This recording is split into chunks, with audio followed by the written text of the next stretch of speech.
ബലാത്സംഗ കേസിൽ പോലീസ് ഇതുവരെ രേഖപ്പെടുത്തിയ സാക്ഷിമൊഴികൾ പലതും റാപ്പർ വേടനെതിരാണെന്ന് സൂചന. കേസിൽ ഡിജിറ്റൽ തെളിവുകൾ മുഴുവൻ വീണ്ടെടുക്കാനായിട്ടില്ല. ഈ സാഹചര്യത്തിൽ സാക്ഷിമൊഴികളും നിർണായകമാണ്.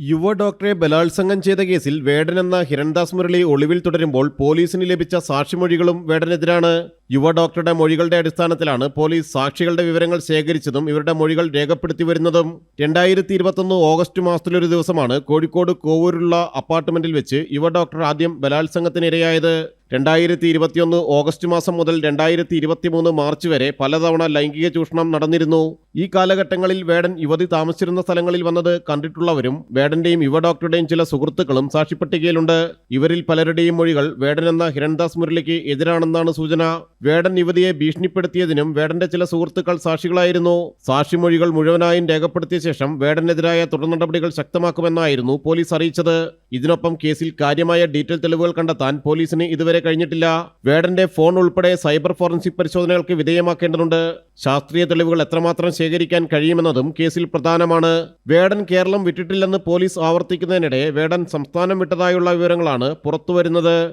ജനം, കൊച്ചി.